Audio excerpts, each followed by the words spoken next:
Tranche de vie, une émission proposée par JF. Aujourd'hui, dans les studios de RLP, un jeune homme qui va nous parler d'une expérience peu commune, qui est pratiquée, qui est partagée par beaucoup de gens, mais quand même qui gagne à être connue. Et il s'agit du pèlerinage à la Mecque.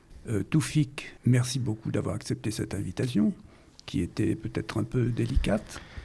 Invitation à nous parler du pèlerinage que tu viens d'effectuer il n'y a pas très longtemps à la Mecque. Tu vas nous dire quelle sorte de pèlerinage c'était. Tu as fait ce voyage en compagnie d'un ami. De deux amis. Et donc tu vas expliquer aux auditeurs un petit peu ce que tu as vu, et surtout ce que tu as vu, et surtout ce que tu as pu ressentir en faisant ce pèlerinage. Alors, je précise pour les auditeurs un petit rappel en quelques chiffres. Il y a, je leur dis d'abord que cette émission n'est pas une émission religieuse, puisque c'est une émission de témoignage sur une expérience vécue. Tout à fait. Mais je rappelle quand même aux auditeurs que la communauté musulmane est forte de 1,6 milliard d'habitants sur Terre. Exactement. Et que les pèlerinages, on va dire, de la Mecque accueillent chaque année à peu près entre 2 millions et 3 millions de fidèles. J'ajouterai, puisqu'on va parler beaucoup de la Mecque, que la Mecque est actuellement une ville qui a à peu près 1,6 million habitants, et que cette population est plus que doublée, presque triplée, par l'apport des pèlerins. Donc Toufik, dans quelles circonstances, qu'est-ce qui t'a amené, en tant que jeune homme curieux et en tant que fidèle, à effectuer ce pèlerinage, et quelle est la forme de pèlerinage que tu as choisi avec tes amis? Alors, donc déjà, je tiens à te remercier pour l'invitation. C'est avec plaisir que je viens aujourd'hui pour en parler. Alors, effectivement, on considère ça, nous, clairement comme le voyage de toute une vie. C'est un objectif qu'on a depuis notre tout jeune âge. Déjà, ne serait-ce que parce que nos parents, nos grands-parents ont fait ce pèlerinage bien avant nous. Donc, on a baigné un petit peu là-dedans. Et c'est presque un fantasme pour nous, on en parle très régulièrement, c'est vraiment un pilier, c'est le cas de le dire, dans nos vies respectives. C'est considéré, le grand pèlerinage est considéré comme un des 5 piliers de l'islam. C'est ça. Et pour être plus précis, donc avec mes deux amis, Karim et Momo, qui se reconnaîtront, c'est le petit pèlerinage que nous avons fait, et non pas le grand. Donc on pourra peut-être en parler pour essayer de comprendre un petit peu la différence entre les deux. Tu peux dès maintenant, au moins par leur durée, les différencier. Ne serait-ce que par leur durée. Oui. Donc effectivement, le grand pèlerinage, en général, on y est pour un bon mois, un mois complet. D'accord. Donc il y a effectivement plusieurs rites qui sont établis là-bas. Et le petit pèlerinage, comme son nom l'indique, c'est très très court. Nous, pour être précis, on y est resté à peu près 10 jours. Et en fait, on a fait le petit pèlerinage. Ça peut se faire en 3 heures, pour être précis. Ouais. Ah bon. Oui, très très rapide. Il y a des pèlerinages éclairs, alors. Oui, c'est ça. C'est vraiment très rapide. Mais alors, est-ce que tu peux différencier ces pèlerinages par leur nom, de manière à ce que... Oui, bien sûr. Alors, le grand pèlerinage, on appelle ça le Hajj, en arabe. D'accord. Et le petit, c'est l'Umrah. Donc c'est l'Umrah que vous avez fait. Que nous avons fait, exactement. Et en fait, si on devait faire un petit résumé, il y a à peu près 3 rites à respecter.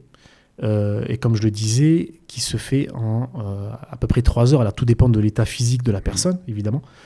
Puisqu'on a par exemple les 7 tours, vous savez, qu'on est censé faire autour de la Kaaba, de la maison sacrée. Il y a des personnes qui vont mettre beaucoup plus de temps que nous pour le faire, voilà, ce genre de choses. Et donc nous, on y est resté une dizaine de jours. Pourquoi ? Parce qu'on voulait aussi partager notre temps entre Médine, qui est la deuxième ville principale. Ah, vous êtes allé à Médine aussi ? Tout à fait, oui, c'est ça. On a partagé un petit peu notre temps en 2. On rappelle pour les auditeurs que ce sont les 2 villes saintes de l'islam, Médine et la Mecque. Exactement. Donc on a fait, on va dire, des visites, on appelle ça des visites, mais toujours en lien avec l'islam et avec l'histoire de l'islam à Médine. Et on a terminé effectivement par nos rites du côté de la Mecque. Voilà, si je devais faire le résumé. Ces deux villes de la partie orientale de l'Arabie Saoudite, exactement, qui sont distantes à peu près de quelques dizaines de kilomètres, plus que ça. Un peu plus quand même. Un peu plus, oui. On a mis plusieurs heures. On s'y est rendu par taxi. Ah oui. Et on a quand même mis plusieurs heures de taxi pour s'y rendre. Par, tout à fait. Par des routes très correctes. Oui, il y a des autoroutes, il y a des routes nationales. En Arabie Saoudite, oui, il faut imaginer l'Arabie Saoudite comme un pays quand même dont les villes sont souvent très modernes et reliées par un très bon réseau, réseau routier. Rappelons aussi que ces deux villes sont les villes où est née cette troisième religion révélée, exactement, dite religion du livre, puisqu'elles ont toutes les trois leur source, une source commune, et puis ensuite elles ont divergé, et puis que la révélation qui a été faite, puisqu'on parle de religion révélée, a été faite au prophète Mahomet au 7e siècle d'après Jésus-Christ. Exactement. C'est à partir de là que s'est produite à la fois la diffusion de cette religion et puis l'expansion de l'islam dans le monde. Tout à fait. Raconte-moi un peu ce voyage. Comment vous avez fait Alors, au départ, effectivement, on avait deux choix possibles. Ou partir avec une agence de voyage spécialisée dans les pèlerinages, d'accord ? Ou alors partir un petit peu à l'aventure, j'allais dire, c'est-à-dire qu'on organisait le voyage de A à Z en s'organisant en amont, puisqu'il fallait réserver les hôtels, savoir vraiment le parcours qu'on allait effectuer pour justement optimiser notre temps et ne rien rater. Voilà, c'était notre objectif, de pouvoir être très bien organisé pour en voir le plus possible. Puisque, encore une fois, je le répète, c'est le voyage d'une vie pour nous. Et donc, on a pris l'option le deuxième choix. Peut-être pas, peut-être tu as encore la possibilité de faire le grand pèlerinage. Tout à fait, c'est l'objectif. J'allais en parler un petit peu vers la fin, mais c'est l'objectif qu'on a tous les trois. Effectivement, la consécration, ce serait ça. Après, on peut parler aussi du financier, parce que ce n'est pas donné, faut le savoir. En toute transparence, la Umrah coûte en moyenne entre, 1200 et 2000 euros. Oui, mais alors là, tu parles de voyage compris, tout compris. Hébergement. Oui, en général, si vous partez avec une agence, donc effectivement, il y a l'hébergement qui est compris, il y a la nourriture et tout le reste. Donc c'est des packages. C'est ça, exactement, c'est des packages. On est à peu près dans ces eaux-là, entre 1500 ou 1200 euros et 2000 euros. Si on parle du grand... le grand, alors là, ça doit être... Alors, si je ne dis pas de bêtises, ça augmente en plus chaque année, malheureusement, mais on n'est pas loin des 9 à 10 000 euros. Oui. Donc voilà, ça reste un coût. Très peu de personnes peuvent se le payer, clairement. Donc, c'est aussi une réflexion à avoir et il faut vraiment s'organiser pour pouvoir le faire, pour avoir les moyens de le faire. Oui, quand tu parles de voyage d'une vie, effectivement, on comprend mieux. Exactement, oui, tout à fait. À l'époque, il faut le savoir qu'à l'époque de nos parents, alors je vais dire une vingtaine d'années, peut-être dans les années 2000, on était à 4-5 000 euros. Donc, vous avez vu, ça a doublé en presque 15 ans, quoi. Donc, c'est assez délicat par rapport à ça. Et donc, on a pris, nous, la deuxième option, c'est-à-dire de partir, de s'organiser dès le départ et de pouvoir être libre, j'allais dire aussi, puisqu'en général, quand on part avec une agence, on est un petit peu dépendant du groupe. Oui, il ne faut pas être trop encadré non plus. C'est ça. Nous, on a vraiment voulu faire les choses à notre manière et ça s'est très bien passé, on ne le regrette pas du tout. Et tout ce qu'on avait envisagé de faire et préparé, on a pu le faire en temps et en heure, comme il le fallait. C'est très éprouvant, mine de rien, puisqu'il faisait déjà très chaud. Alors, dis-nous un petit peu à quel moment vous avez fait ça. C'est-à-dire à quel moment de l'année? On est parti au mois de février. Et donc, là-bas, il faisait très, très chaud. C'était quand même supportable. Mais il fallait quand même... Parce que là, vous êtes, on n'est pas sur le plateau, hein, c'est pas comme à Riyad, où à cette période de l'année, il ne fait pas encore très chaud. Exactement. Il peut même faire froid. Ouais, c'est ça. Non, là, effectivement, il faisait assez chaud. Après, on n'est pas beaucoup vêtu, donc ça permet aussi justement de supporter cette chaleur-là. Là, ça, c'est important. Tu vas nous donner des détails sur le vêtement. Oui, avec plaisir. Il y a un vêtement de pèlerin. Exactement. Il y a ce qu'on appelle la rida. Donc effectivement, c'est des espèces de toges, on va dire, blanches, que vous voyez, qu'on voit souvent à la télévision, qu'on portait. Donc vous avez le haut et le bas, qui sont tenus par en général une ceinture. Voilà, on n'avait vraiment que ce vêtement-là. Et alors ça, tout le monde est tenu de porter ce vêtement. Exactement, pour participer tout à fait. Au pèlerinage. Mais c'est le même vêtement pour les hommes et pour les femmes c'est pas tout à fait le même. C'est pas tout à fait le même. Alors je saurais pas vous dire exactement ce que portent les femmes, pour être honnête. C'est aussi très léger au niveau des tenues, mais c'est pas tout à fait la même chose. Donc adapté au climat et à la foule. Exactement. C'est ça. Mais alors, ce vêtement, les pèlerins l'achètent ou Oui, ça oui. ça leur sert de souvenir après Exactement, on le garde. Alors moi, par exemple, pour mon cas personnel, c'est ma maman qui était en Algérie peu de temps avant que je parte là-bas, qui me l'a ramené de là-bas, qui me l'a acheté en Algérie. Et donc, elle me l'avait ramené en France. On peut l'acheter avant Oui, dans un pays. Ça se trouve absolument partout. Ça se trouve partout. Vous pouvez même aller à Bordeaux. On ne peut pas c'est pas obligatoire de l'acheter sur place. Pas du tout. Vous pouvez le faire aussi sur place, évidemment. On peut le trouver, oui. Mais vous pouvez le faire aussi bien en amont. Et en fait, ce qu'il faut savoir, c'est que soit vous faites le choix d'arriver directement à la Mecque. Là, à ce moment-là, il faut que vous portiez la tenue directement dans l'avion. Parce que vous devez être en état de sacralisation. Ah oui, donc ça impose qu'on l'achète avant de... Exactement. Sauf que nous, on avait fait le choix d'aller d'abord à Médine. Donc là, on n'était pas encore en période de sacralisation. Donc on est arrivé dans une tenue, j'allais dire, classique. C'est vraiment arrivé à peu près à 80 km de la Mecque qu'on se met en état de sacralisation, qu'on doit porter la tenue.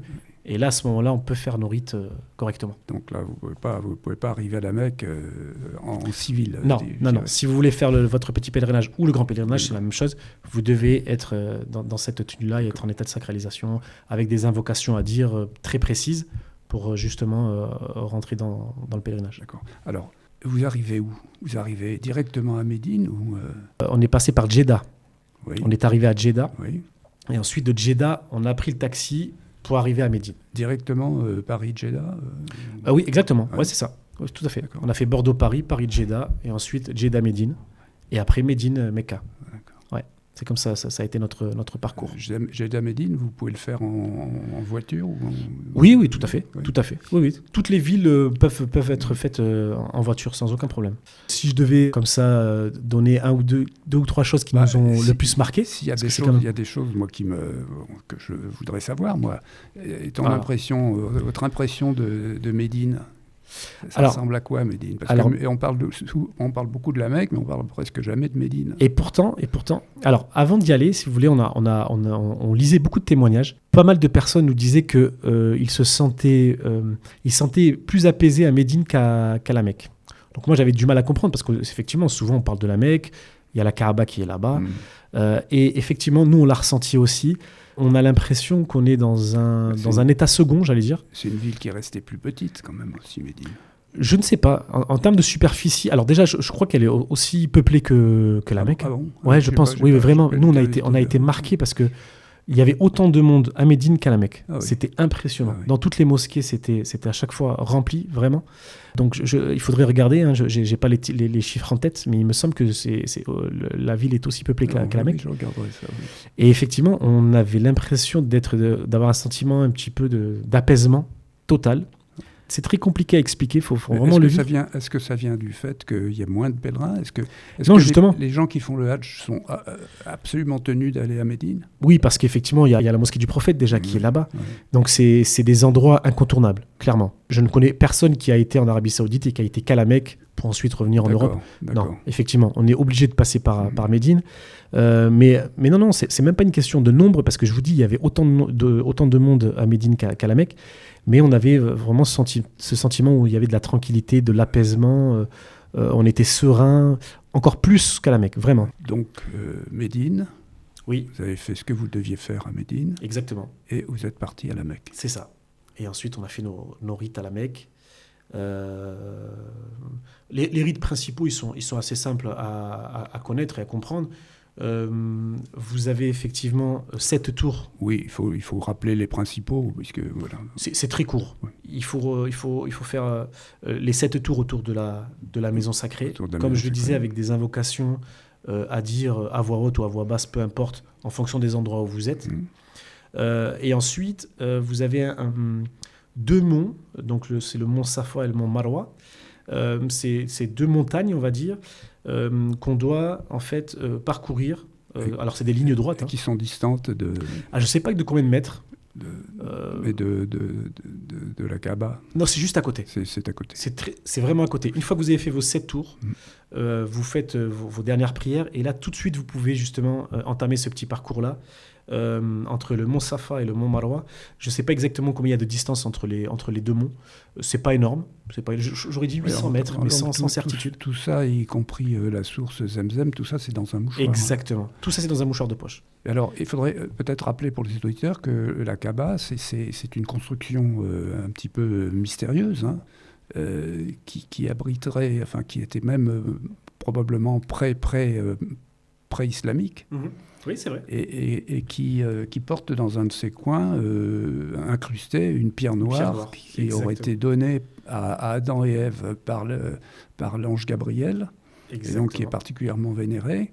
Et donc l'idéal pour les pèlerins qui font la circulation, oui. Ouais, c'est ça.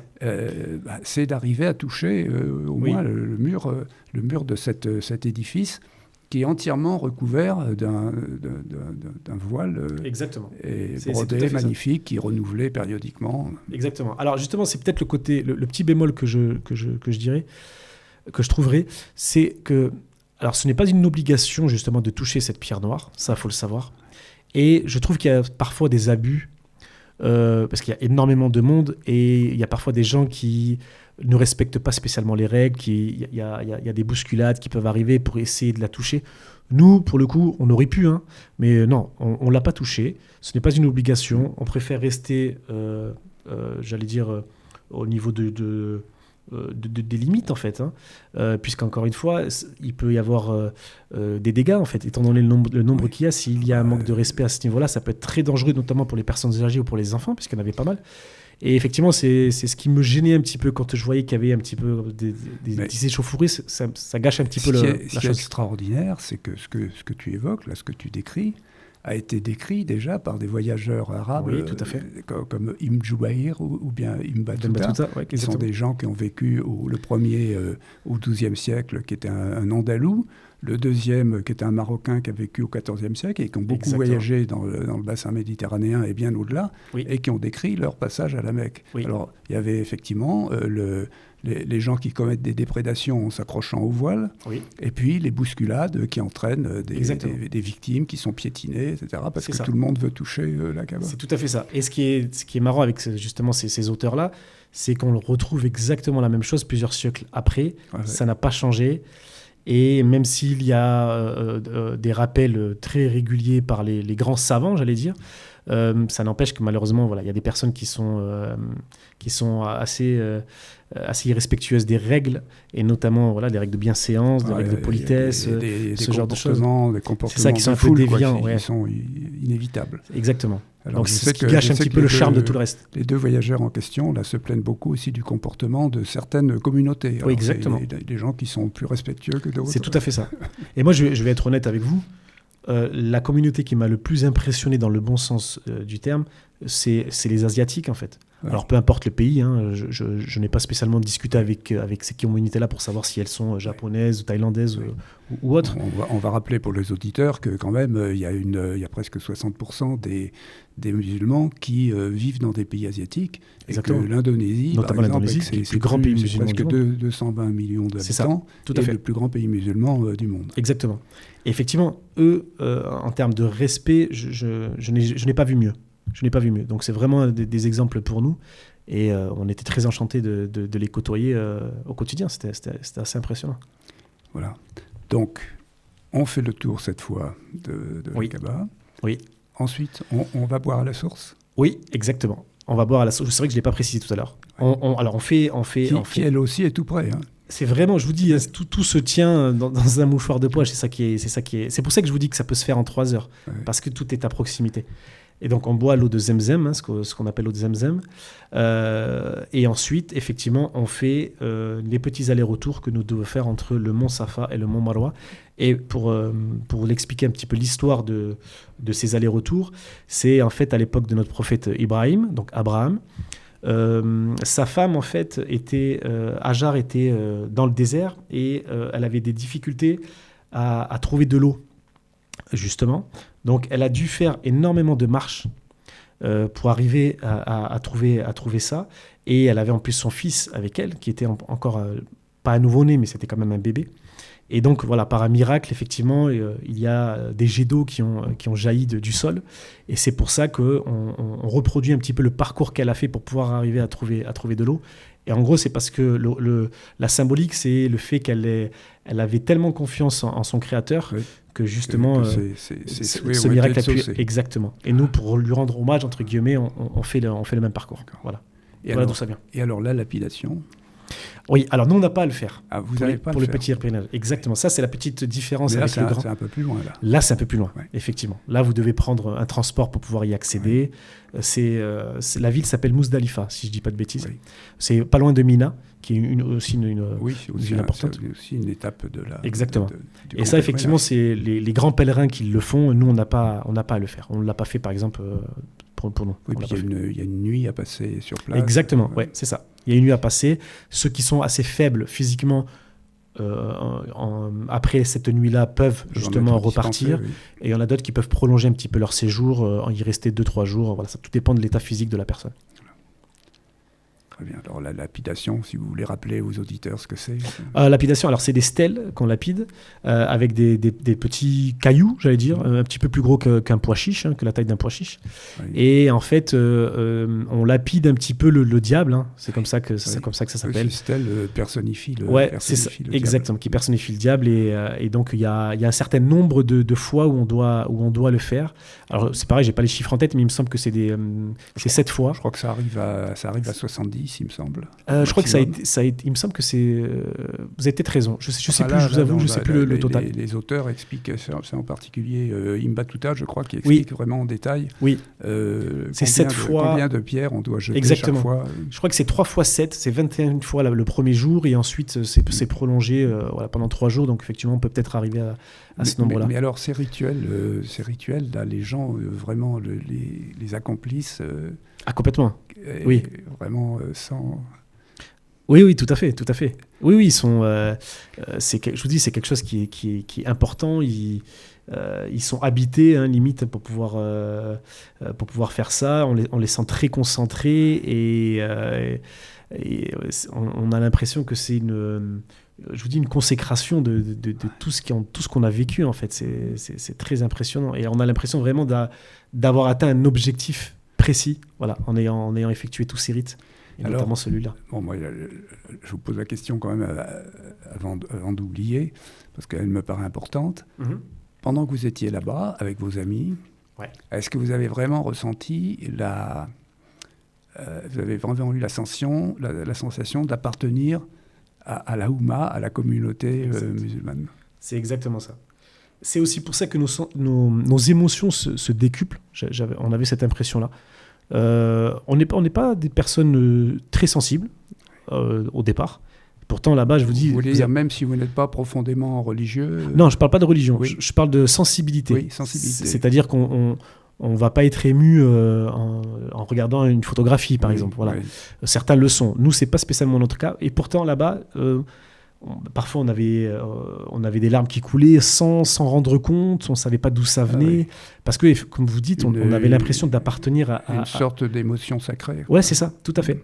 À une seule et même communauté, et on ne peut pas se sentir seul, en fait, parce que tout le monde suit la même direction,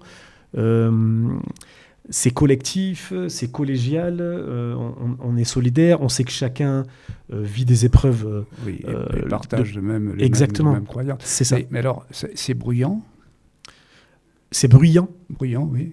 Assez. Est-ce qu'il y a beaucoup de bruit? Assez, mais on l'oublie assez vite. Oui. On l'oublie assez vite parce que je vous dis, on est tellement concentré sur ce qu'on fait qu'on a l'impression d'être un petit peu dans une bulle. Parce que quand on voit les photos, on a vraiment l'impression d'un grouillement, d'une foule, oui, d'une densité extraordinaire. C'est un grouillement, mais je vous dis, c'est pas quelque chose qui nous a perturbés. Voilà, c'est ça que j'allais dire. Parce que je vous dis, on est tellement concentré dans notre bulle qu'on en oublie un petit peu parfois le bruit, effectivement, les mouvements. Voilà, chacun fait ce qu'il a à faire. C'est assez particulier. C'est compliqué de le décrire.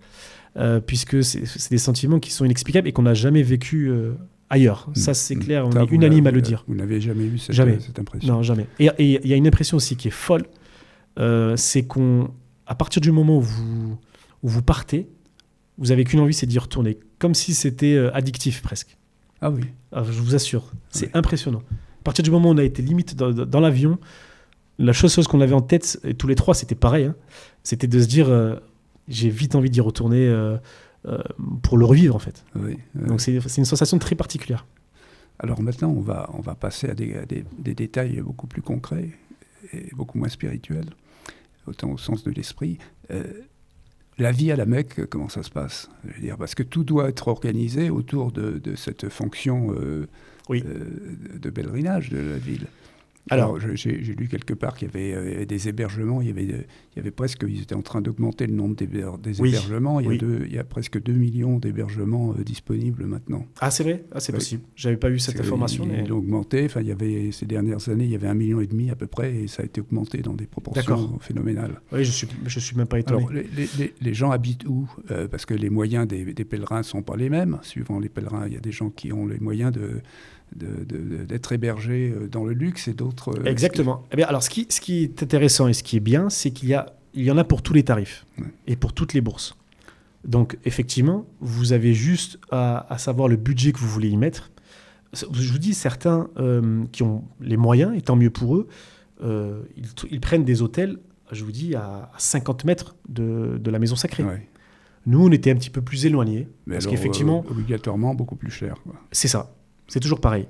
Mais c'est un peu comme partout. Hein. Dans tous les lieux touristiques, vous avez différents prix et tout dépend de ce que vous voulez, vous. Ouais. Nous, on partait du principe que ce n'était pas une nécessité d'être à côté, surtout qu'on est assez jeune, on est en bonne santé, assez sportif dans l'ensemble. Pourquoi dépenser autant d'argent Et en plus, j'ai l'impression qu'on vit moins bien les choses. Parce que ce qu'on veut aussi, c'est de... alors peut-être pas vivre à l'époque de notre prophète, mais quand même s'y rapprocher, c'est-à-dire être dans la simplicité totale. Ouais, pour être le plus dans la simplicité... par le vêtement, là.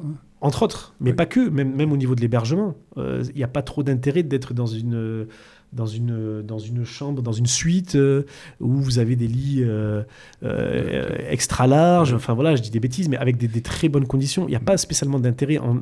On avait l'impression qu'on vivait moins bien la chose. Donc on s'est dit, on part sur des choses très simples. Et c'est ce qu'on a fait.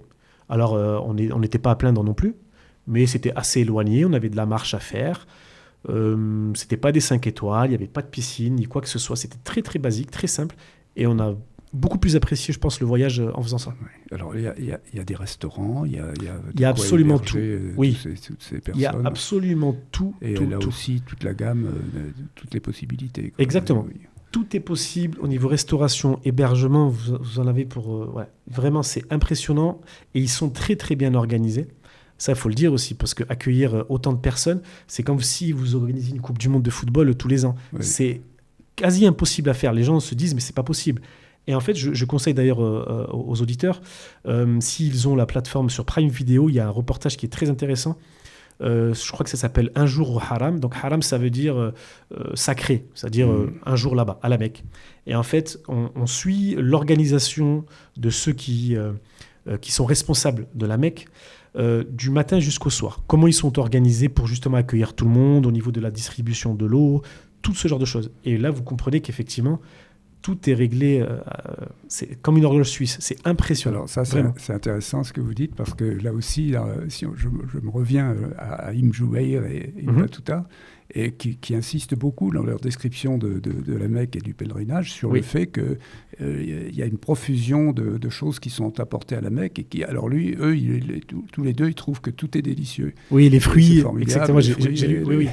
Ils ont l'impression que le goût n'est pas le même qu'ailleurs. Voilà, exactement. Mais on a l'impression que tout est fourni en abondance. Mais c'est exactement ça. Et d'ailleurs, un des deux auteurs, je ne sais plus lequel, dit qu'effectivement, il considère ça comme miraculeux presque. Oui, le goût de la viande en particulier. C'est ça, tout à fait. Pareil, le goût des dattes, des fruits, enfin tout ce genre de choses. Oui, on a l'impression que c'est meilleur qu'ailleurs. Alors, c'est très particulier, mais effectivement, moi, je peux témoigner, c'est un peu le cas. Et alors, d'autres aspects qui sont peut-être moins positifs, est-ce qu'il y a de l'insécurité? Est-ce qu'il y a du vol? Pas du tout. Parce que là, il y a des auteurs qui disent quand même, il faut faire attention à sa bourse. Alors, moi, j'ai pas spécialement... Alors, nous, on n'a pas eu ce cas de figure. On a juste eu une chose qui nous a... Mais c'est un peu notre faute. On avait mis nos claquettes, en fait, à un endroit qu'il fallait pas. Si vous faites ça, vous ne les retrouvez pas. Ça, c'est clair. Parce qu'encore une fois, oui, ils sont tellement bien organisés. Il faut les déposer en entrant dans la... Oui, c'est ça. Vous avez des lieux en fait où vous devez les déposer, sauf que je ne sais plus pour quelle raison on n'avait pas pu y accéder. Il y avait trop de monde, donc on avait essayé de les poser à côté d'un pilier. On se disait bon, ça gêne personne, ça devrait le faire. Et effectivement, non. Ils sont tellement respectueux des règles qu'à partir du moment où il y a quelque chose qui ne va pas, c'est enlevé. Ah oui, alors, on n'a jamais pu les retrouver. Ça, c'est la police interne. Oui, c'est ça. Alors, c'est pas la police, mais on va dire c'est effectivement ceux qui sont un petit peu dans ce côté-là, niveau sécurité. C'est ça. Mais par contre, je n'ai pas vu d'acte de délinquance, je n'ai pas vu de vol. Personne s'est plaint. Alors, ça peut peut-être arriver, encore une fois, il ne faut pas non plus trop être dans l'utopie non plus. Ah, je crois que c'est quand même c'est plutôt rare. Très surveillé, plutôt très rare. Parce que je lisais, je ne sais plus où, qu'il y avait autour de la grande mosquée, il y a 1500 caméras de surveillance. Mais c'est ce que je vous dis. Mais dans le reportage, ils en parlent. Ah oui. Ils nous invitent justement dans une salle, la salle où justement il y a toutes les caméras. Et je vous dis, c'est tellement bien organisé qu'il peut visiter ça. Non, on n'a pas pu. Non, je vous parle du reportage que j'ai vu à la télévision. Tout à fait. Oui. Ils invitent le téléspectateur à regarder ça. Et c'est impossible qu'il y ait quoi que ce soit. Tout de suite, la personne serait retrouvée très facilement. Et alors, est-ce que dans une ville comme la Mecque ou à Médine, est-ce qu'il y a tout ce qui accompagne les pèlerinages, dans les villes de pèlerinage je sais que pour la religion chrétienne, c'est comme ça. C'est-à-dire toute l'industrie du souvenir, des choses qu'on achète, que les pèlerins achètent pour se rappeler du... Non, pas vraiment. Non, vous n'êtes... non, pas spécialement. Non, il n'y a pas... Alors, vous pouvez en trouver, vous pouvez trouver des porte-clés, des choses comme ça, pour des souvenirs, mais c'est pas quelque chose qui est très courant. Il y a des petites boutiques, effectivement, où vous pouvez, mais on sent que c'est pas quelque chose qui est vraiment voulu par les pèlerins. C'est pas ce qui ressort souvent, c'est on va dire c'est les photos en général. C'est ce qui reste, quoi, les photos et des vidéos. Oui. Alors ils essayent pareil de respecter un petit peu parce que ça peut toujours gêner la concentration de certaines personnes, etc. Donc c'est quand même assez limité. Mais voilà, c'est plus ça qui est désiré. Pas spécialement des objets comme ça. Photos, même dans la oui, lorsqu'on fait des tours. Circulation, là, ça doit y aller, les photos. Oui, ça y va. Moi, j'ai essayé quand même de limiter ça. Je l'ai fait très peu. Alors, c'était volontaire. Parce que je pars du principe que c'est bien de vivre le moment quand même et de profiter. Parce que ça passe tellement vite.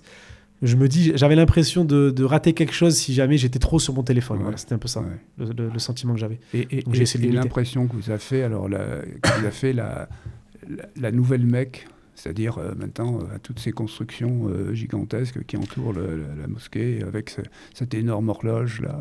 Oui, c'est exceptionnel ça aussi. Quand vous entendez l'appel à la prière et que vous voyez effectivement cette énorme horloge, en fait nous, notre hôtel, je vous dis, était à 5-6 minutes de marche. Ouais. Lorsqu'on arrivait, on voyait le panorama. Donc la Kaaba, on ne la voyait pas parce qu'effectivement, elle était cachée par des murs, entre guillemets. Il y a les murs tout autour, c'est ça. Et on voyait effectivement cette énorme horloge. Et c'est pareil, c'est un panorama exceptionnel. Un cadran qui est de c'est ça, qui est lumineux, de couleur verte. Ouais, c'est exactement ça, de couleur verte. Et je vous dis, avec l'appel à la prière, ça, c'est pareil, c'est une image qui va nous rester à vie, je pense. Effectivement, c'est assez impressionnant. Voilà. Je ne sais plus quelle était votre question. Non, c'était une question matérielle sur l'aspect de la Mecque comme ville moderne. Oui, voilà, non, ce que je voulais dire, c'était qu'effectivement, moi, c'est compliqué de comparer puisque c'est la première fois que j'y allais. Donc comment on se déplace dans la Mecque si on n'est pas à pied? Ah, vous ne pouvez pas. Non, c'est pas possible. Non, vous faites tout à pied. Oui. Vous faites tout à pied, oui.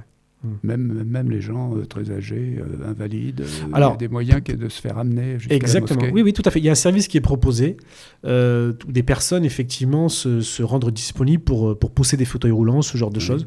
Il y en a très, très souvent. J'en ai vu beaucoup.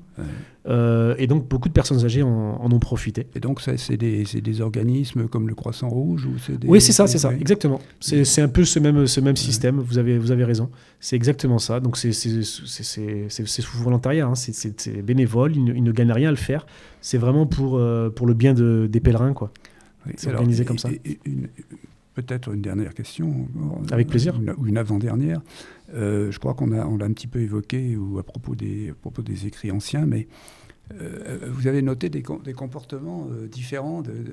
Est-ce que vous avez eu vraiment dans la diversité des populations qui participaient à ce pèlerinage vous avez décelé des différences de comportement Alors, moi, je vous dis, ce qui m'a marqué vraiment, c'est vous parliez de la discipline des Asiatiques. Exactement. Oui. J'allais en venir parce que je vous dis, c'est impressionnant la différence qu'il y a entre eux et nous. Je me considère même complètement différent d'eux à ce niveau-là. Un exemple, donc, ils sont en groupe, très souvent, ils sont en groupe. Et leur groupe est toujours très, très bien aligné, comme une espèce de file indienne, où chacun se touche l'épaule, on va dire, pour pouvoir se suivre et pour ne pas se perdre. Oui, ça, c'est des choses bêtes, mais les autres communautés ne le font pas. On est souvent un petit peu éparpillés, à droite, à gauche, on essaie de regarder, mais eux, voilà, rien que ça montre qu'il y a une discipline, c'est respecté, c'est réglé, et il ne peut pas y avoir de difficultés dans ce qu'ils font, en fait, parce que tout est organisé en amont. Ça rappelle un peu les touristes japonais avec c'est exactement ça, c'est pas un cliché, le vraiment. Avec son petit drapeau. C'est ça, exactement. C'était impressionnant. Après, le reste, non, j'ai pas spécialement vu de différence, parce qu'on fait tous la même chose. On dit tous la même chose. Donc, j'avais l'impression que il n'y avait pas spécialement de différence entre les communautés, pour le coup. Est-ce qu'il y a dans le déroulement du pèlerinage des occasions de prières en commun Oui, énormément. Oui. Et tout à fait. Des prêches Oh, exactement, oui, il y a des prêches, exactement, il y a des prières en commun, bien sûr. Les 5 prières que nous faisons par jour, elles peuvent se faire. Elles sont toutes en commun. Là-bas, justement, c'est aussi le but, parce que vous avez des récompenses supplémentaires quand vous faites une prière, ce qu'on appelle les prières de groupe. Donc effectivement, l'objectif, c'est à chaque fois de faire une prière de groupe à la mosquée du matin jusqu'au soir. Et pareil, on a l'impression d'être une seule et même personne, donc c'est vachement impressionnant. C'est très impressionnant, oui, complètement. Toufik, on pourrait continuer pendant des heures. Oui, c'est vrai que j'ai du mal à m'arrêter lorsqu'on parle de ce genre de sujet. Déjà, on a appris beaucoup de choses. Je vous remercie beaucoup avec plaisir, merci à vous. Ce témoignage tout à fait vivant. Et puis, on a sans doute oublié. Donc, on vous donne rendez-vous, votre retour du Hadj. J'espère. Dans quelques années. Avec plaisir. En espérant que mes amis pourront être cette fois présents avec moi. Malheureusement, ils n'ont pas pu être là aujourd'hui. Ça aurait été aussi intéressant qu'on ait leur vision des choses. Alors, vous êtes coupé les cheveux, parce qu'il faut se couper les cheveux. Oui, tout à fait. Exactement. Ouais, on l'a tous fait. Ça va, ça repousse Ça repousse. Je ne les ai pas beaucoup coupés, je vous avoue. Certains font crâne rasé. Moi, c'était pas spécialement mon cas. Et les dames sont astreintes à ce. Oui, exactement. Aussi. Oui, je crois bien. Je crois que c'est que pour les hommes, ouais. Donc, oui, effectivement, on les a coupés un petit peu. Je ne sais pas si vous avez vu, là, dans Ibn Jubayr, le pèlerinage féminin. Oui. Qui est très vivante aussi. Puisque tout à fait, il en parle, c'est vrai. Les femmes font bande à part. Exactement. Oui, effectivement. Oui, il y a certaines choses où elles sont à part, et il y en a d'autres où, par exemple, pour les tours que nous faisons, on est tous ensemble, y compris avec les femmes. Pour Safa et Marwa, entre les 2 monts, idem. Quasiment tous les rites sont en commun, pour le coup. Mais oui, effectivement, je suis pas, je pourrais pas vous donner autant de détails sur ce que les femmes font. Là, j'avoue, je suis pas un grand spécialiste là-dessus. Faudrait peut-être à l'occasion inviter une femme à en parler. Ça serait intéressant. Ça pourrait être intéressant, effectivement, de voir. Certainement. Tout à fait. Ouais, ça pourrait être intéressant. Complètement. Merci encore. Merci à vous. Et puis, très gentil. Bravo. Il faut écrire tout ça là. Avec plaisir. Pourquoi pas. On va faire une petite. Relation de voyage. Ça pourrait être intéressant. Alors, il y aura Ibn Jubayr, Ibn Battuta et Toufik. Non, je ne me comparerai jamais à eux, malheureusement. Je ne serai jamais aussi doué qu'eux, mais bon, on va essayer de faire au mieux. Je vous remercie pour l'invitation encore une fois. Merci à vous. Au revoir. Au revoir. C'était Tranche de vie, une émission proposée par Jean-François.